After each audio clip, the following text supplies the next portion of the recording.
Las Vegas.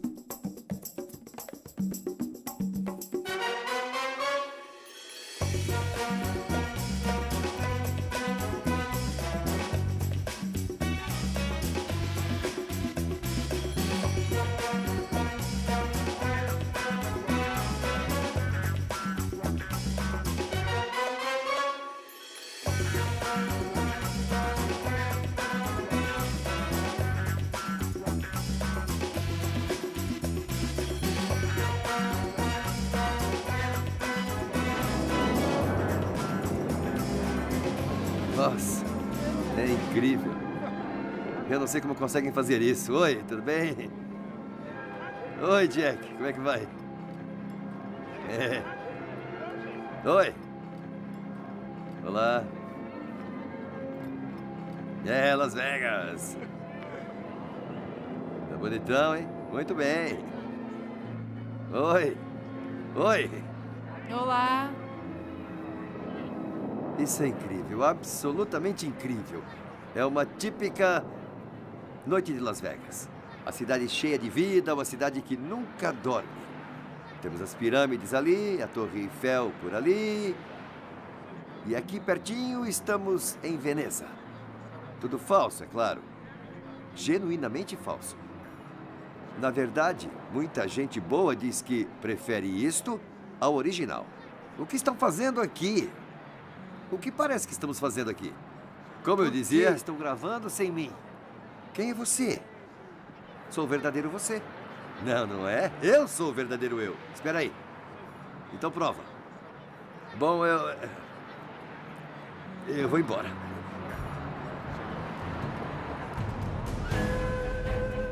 Além da busca. Verdade.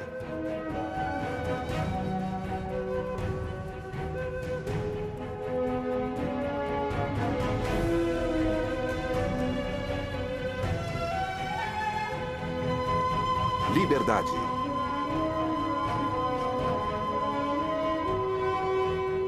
Esperança. O que está acontecendo? Sinais. Além da falsidade. A procura pela verdade. Existem tantos imitadores aqui em Las Vegas.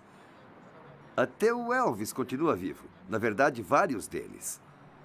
Mas nenhum é o verdadeiro rei. Nem mesmo aquele do outro lado da rua, na capela Viva Las Vegas. Capela de casamentos. Mas me disseram que ele é o melhor Elvis da cidade.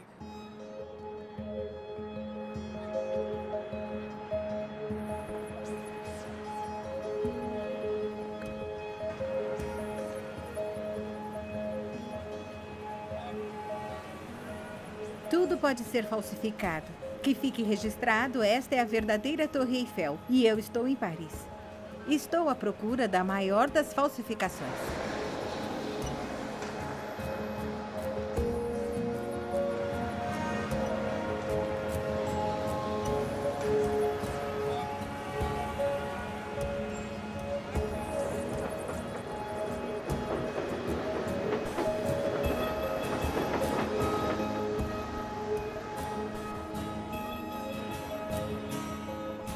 Temos que ficar atentos às falsificações. Estão por toda parte, de roupas a perfumes, carros, brinquedos, até mesmo a comida. Dá para acreditar?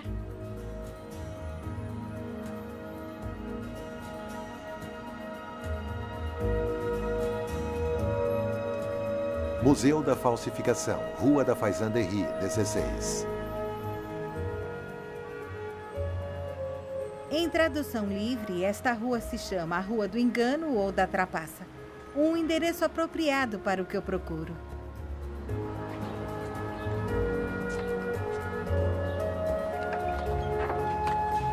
Museu da Falsificação. O negócio de falsificações existe há muito tempo. Estas rolhas são os produtos falsos mais antigos da coleção. Aqui diz que foram feitas há 2000 anos e que eram usadas para selar ânforas de vinho. E esta é a verdadeira. E as outras são as falsas.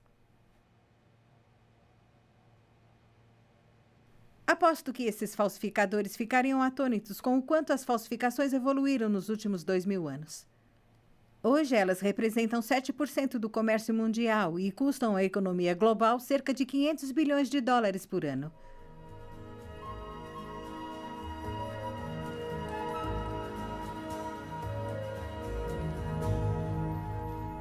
Como encontrou estas falsificações? Estas que você tem aqui à mostra. As pessoas vêm doá-las ou você pessoalmente as encontra? São apreensões de autoridades legais da Europa. Pertence ao sistema legal francês que empresta para a gente. Em alguns casos, como o da pintura falsa de Matisse ali, as pessoas tentaram vendê-la por milhares de dólares. E por que um museu de produtos falsos? Fundamentalmente serve para educar o consumidor, porque, obviamente, o museu é aberto ao público. Também para mostrar que não temos somente produtos piratas, não somente os de luxo, que talvez era o caso de 30 anos atrás, mas também em diversos ramos, como o ramo farmacêutico. Obviamente, medicamentos farmacêuticos, partes de automóveis, DVDs, todos os tipos de produtos. Qual a motivação dos falsificadores?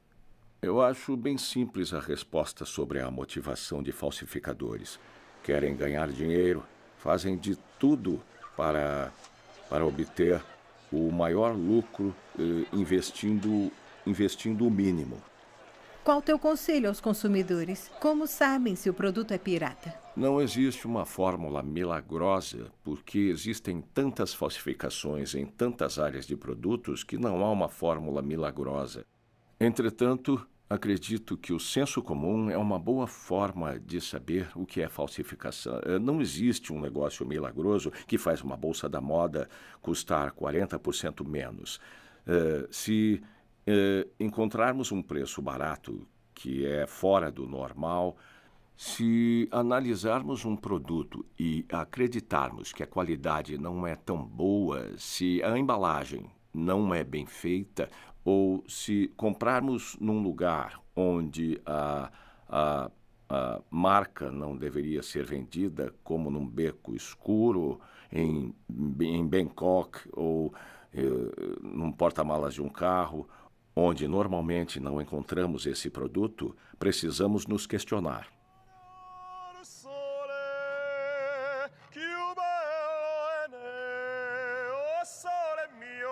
Stan fronte a te, o sole mio, stan fronte a te, stan a fronte a te.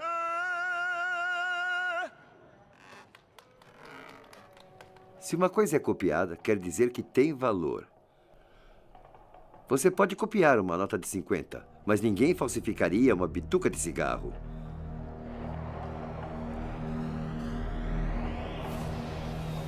Algumas falsificações são difíceis de ser identificadas até mesmo perto do original. Às vezes são tão boas que nem ligamos se não são genuínas.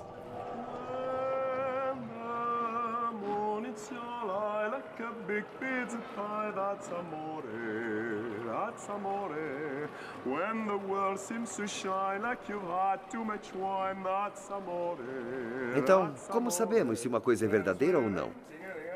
Como sabemos se o caminho em que nos encontramos vai na direção certa? Temos que saber sua origem. Precisamos saber sua história.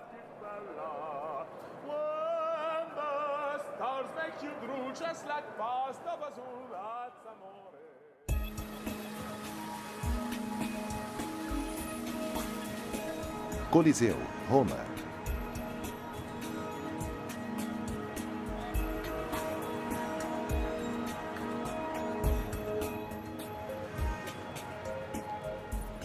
A falsificação mais brilhante e traiçoeira que o mundo já viu tem suas origens nesta cidade há quase 2000 anos. Suas ruínas estão ao meu redor, basta saber observar.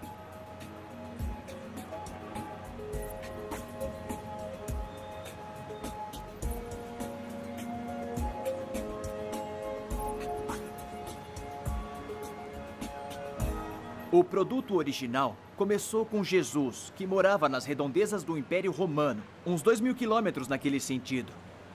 A mensagem de Jesus e sua igreja original era completamente transformadora. Ela espalhou-se pelo Império como uma chama. Alguns disseram que Jesus colocou o mundo de ponta cabeça. Os ensinamentos de Jesus mantiveram-se os mesmos até o cristianismo chegar aqui, em Roma.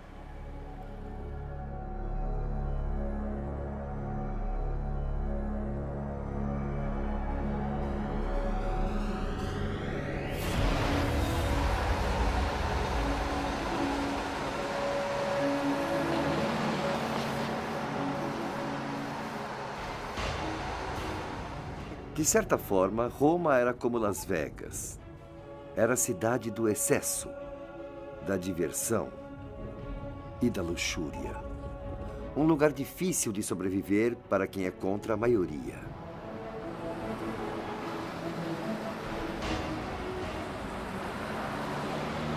Quando os cristãos chegaram a Roma, sobressaíram muito na multidão. A mensagem que ensinavam era diferente. Era uma mensagem de bondade absoluta.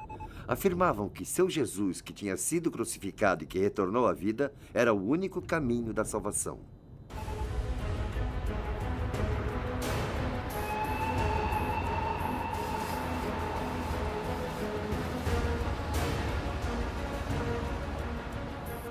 Diziam que quando Roma se incendiou em 64 DC, o imperador Nero era o culpado.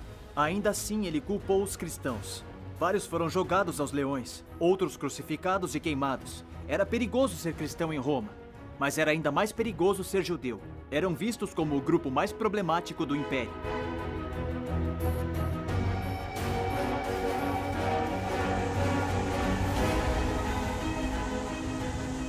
Os romanos agruparam os cristãos com os judeus.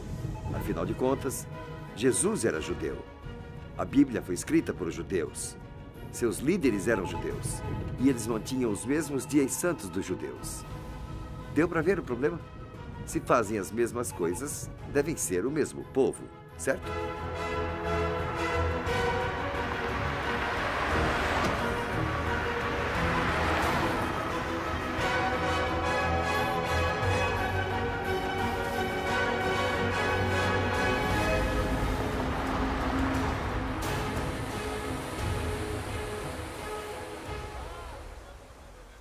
O tempo passou.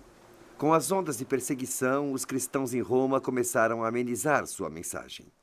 Qual a utilidade de morrer por uma crença, se é possível ficar vivo e fazer o bem? Também encontraram uma forma de se diferenciarem dos judeus. Uma das marcas mais visíveis dos judeus era obedecer o sabá. Os judeus não trabalhavam aos sábados. Em lugar disso, rezavam em suas sinagogas. Os cristãos em Roma pensaram: qual a melhor forma de nos distanciarmos dos judeus do que nos reunir em um dia diferente?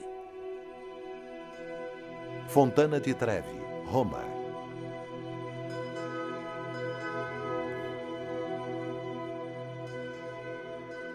Logo, os cristãos de Roma observavam os sábados e domingos.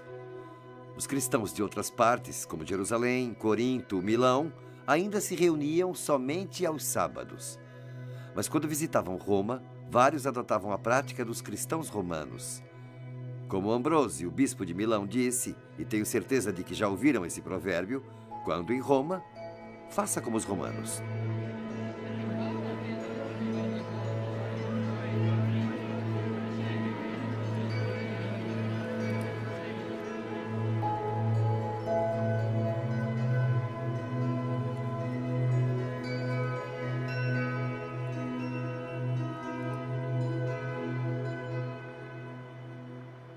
No século III, o Império Romano tinha vários deuses e muitas religiões.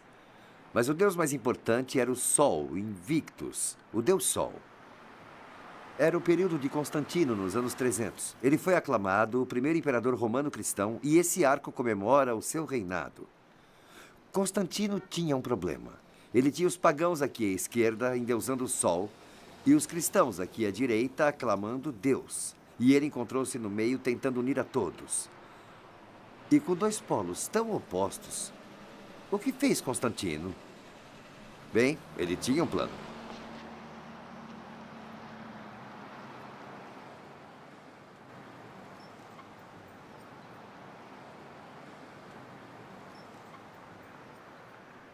Constantino decidiu organizar o caos religioso e unir todos sob um Deus. Os seguidores do Deus Sol já seguiam as suas rezas aos domingos. E vários cristãos aproveitaram o domingo como o segundo dia de orações para se diferenciar dos judeus.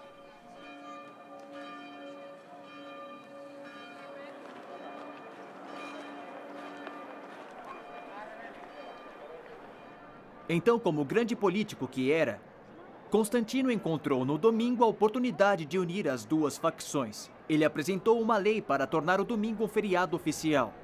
O benefício aos cristãos era a liberdade da perseguição. Tudo o que precisavam fazer era rezar aos domingos. Para fazer ainda melhor, Constantino tornou-se cristão. Ele ofereceu o poder do Império Romano à evangelização do mundo. Tudo o que os cristãos precisavam fazer era concordar em transferir totalmente o dia sagrado para o dia do sol. Constantino uniu todos, independente de credo, a este dia comum.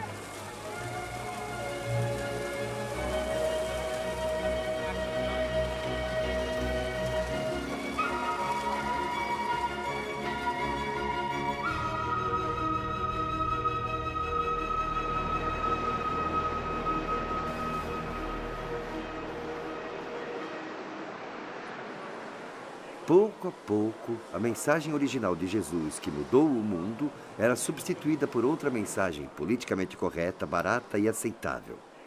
O cristianismo tornou-se a religião oficial do Estado. Os templos pagãos foram refeitos como igrejas. Os festivais pagãos foram se tornando feriados cristãos. E até mesmo estátuas de deuses pagãos foram renomeadas como santos cristãos. Por séculos, milhões de peregrinos devotos vieram beijar o pé da estátua de São Pedro. Seus dedos de pedra já se encontram até gastos. Mas será mesmo uma estátua de Pedro? Para descobrir, precisamos ir a 7 quilômetros para nordeste de onde estamos agora.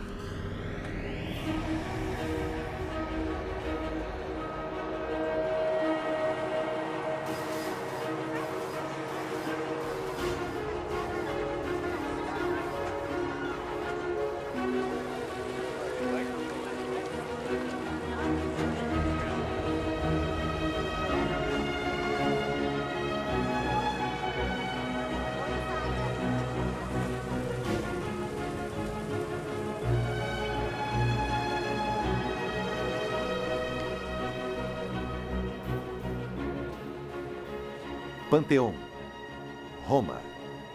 Foi daqui que veio a estátua original de São Pedro, da igreja de Santa Maria dos Mártires. Mas nem sempre foi uma igreja. Foi originalmente um panteão, um templo dedicado a todos os deuses: Netuno, Plutão, Apolo, Marte e muitos mais.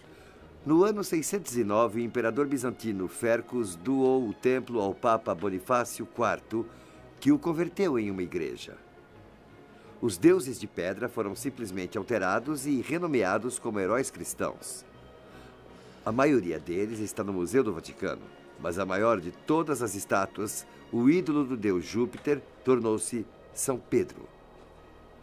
Atualmente é difícil dizer o que é genuinamente cristão e o que não é. Museu da Falsificação. Em alguns casos, as pessoas compram falsificações pensando que são produtos originais. E isso é ruim para as companhias legítimas. Como sabe, isso danifica a imagem. Phil, qual o teu interesse em falsificações? Obviamente, há um interesse econômico e profissional. As falsificações fazem mal aos negócios familiares, à companhia. Minha companhia, a Lacoste, daquelas camisas polo com um pequeno jacaré bordado, colocam em risco a companhia, a comunidade, mas alguma coisa ainda está mais pessoal. É o meu nome que está naquela camisa. É a vocação do meu avô, o legado do meu avô. E quando eu vejo uma camisa falsificada, eu entendo como um insulto à memória e ao legado do meu avô. Conte mais sobre isso. O que significa a reputação do nome Lacoste? Olha, a reputação do nome Lacoste é muito boa, graças a Deus. Mas as falsificações acabam arranhando esse nome. Tem um impacto na marca. Como posso dizer, ela banaliza o produto e obviamente, também tem um impacto na atividade econômica, mas também é uma coisa, como eu já falei, que eu considero pessoalmente doloroso.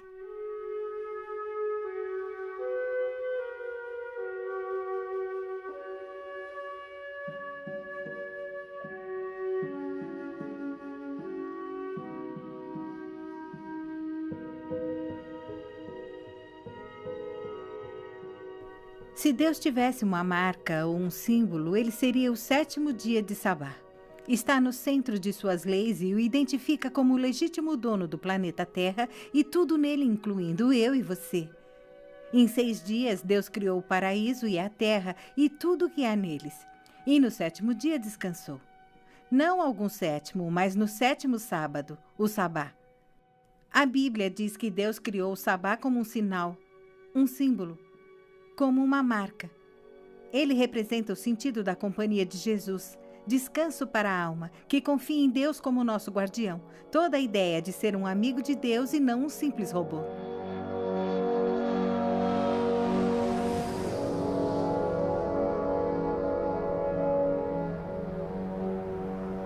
Os 10 mandamentos mostram claramente que o 7º dia da semana, sábado, é o Sabá, o dia de adoração a Deus. Se voltarmos lá na criação, nos primórdios da história, Deus criou durante 6 dias e descansou no 7º. Então, por que a maioria dos cristãos guarda o domingo, o primeiro dia da semana?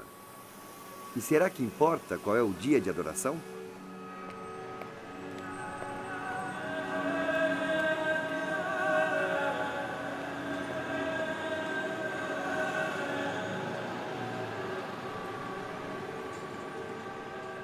Vejamos o que Jesus fez. Ele nunca folgou aos domingos. Deus nunca abençoou o domingo. E seus apóstolos nunca nele descansaram. Pode até ser uma surpresa notar que na Bíblia não há qualquer evidência de mudança do 7º dia para o primeiro dia da semana. O que isso quer dizer? Poderia o domingo ser a maior falsificação de todos os tempos? Vaidade, pecado aos domingos. Hard Rock, hotel e cassino.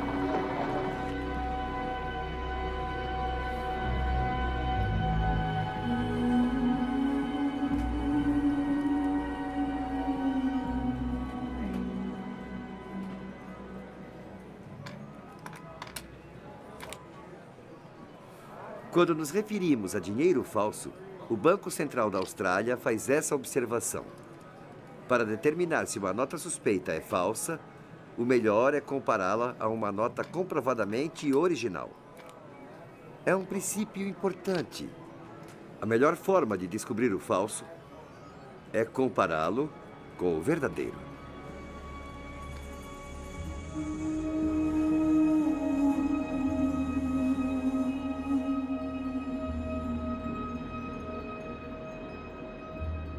Esta falsificação estava em uma galeria de arte muito famosa de Paris, até que descobriram que era falsa.